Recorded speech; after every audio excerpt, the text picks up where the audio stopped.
श्री गणेशाय नमः। श्री सरस्वत्यै नमः। श्री गुरुचरणकमलेन नमः।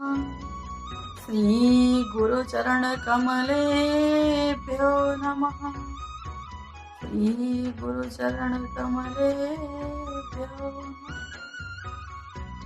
नारद जी महाराज समस्त भूमंडल तीर्थों पे परिभ्रमण करके जाते हैं, फिर भी नारद जी महाराज को शांति नहीं मिलती। कोई भी तीर्थ नहीं छोड़ा नारद जी महाराज ने। पुष्कर, प्रयाग, काशी, गोदावरी, हरिक्षेत्र, कुरुक्षेत्र, श्रीरंगम, सेतुबंध, रामेश्वरम, कहीं भी कोई भी तीर्थ नहीं छोड़ा। जब समस्त भूमंडल के तीर्थों पर कहीं भी मेरे चित्त को शांति नहीं मिली, तो मैंने सोचा चलो संतों के यहाँ चला जाए, संभवतः संतों के पास शांति मिले। पर मैंने क्या देखा, पाखंड निरता संता, संत भी पाखंड परायण होते चले जा रहे हैं। पापस्य खंडा पाखंडा, पाप का ही जो एक खंड हो उनका नाम है पाखंड। उनकी परिभाषाएं बदल गई हैं। ये बंगला किसका है? जवाब मिलता है त्यागी जी महाराज का। ये बच्चे किसके हैं? जवाब मिलता है ब्रह्मचारी जी महाराज का। और ये इतना शोर, इतना हल्ला कहाँ सुनाई दे रहा है? जवाब मिलता है मौनी बाबा के आश्रम में। बड़ी स्थिति खराब है। तपसी धनवंत दरिद्र कही, कलि कौतुक तात न जात कही। पहले संत महात्मा जितना विरक्त होता था वो उतना ही महान माना जाता था, लेकिन आज की डेट में जो संत महात्मा जितना वैभवशाली, जितना संपदाशाली, जितना धनवान होगा, 10-20-100 गाड़ियां उसके पीछे चलेंगी, वो उतना ही महान माना जाएगा इस कलयुग में। तो नारद जी महाराज कहते हैं कि ये सब देख देख करके मेरा चित्त और भी अशांत हो गया। मैंने सोचा था, आया था शांति पाने के लिए, पर यहाँ तो और ही क्रांति मच गई, चित्त में खलबली मच गई।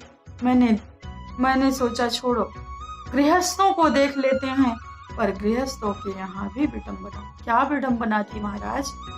तरुणी प्रभुता गे श्याल को बुद्धिदायका, कन्या विकृहिणो लोभात्, दंपति नाम च कलकनम, दंपति नाम च कलकनम। मैंने गृहस्थों की यहाँ क्या देखा बाबा? बोले माता पिताजी की सेवा कब तक? जब तक माता पिताजी ने तिजोरी की चाबी नहीं सौंपी तब तक। जहाँ सर्वाधिकार प्राप्त हुआ स्वदेवी जी का चलावा चला। तरुणी प्रभुता गेहे, फिर माता पिता की खटिया या तो खेत में या तो किसी तीर्थ स्थान में ले जाकर के डाल देते हैं। बोलो राधे राधे।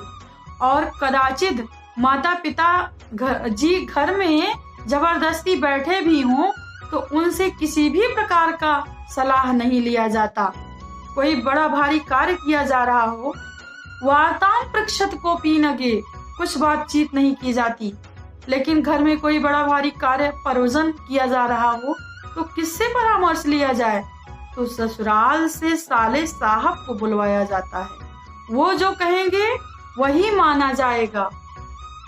श्याल को बुद्धिदायका, वो सलाहकार। भागवत में वेद व्यास जी महाराज ने लिख दिया है, ये हमने नहीं कहा है, उन्होंने लिख दिया कि श्याल को बुद्धिदायक, वो सलाहकार। कौन? ये साले साहब कौन है? बोले दुल्हन के जो भाई हैं वो साले साहब।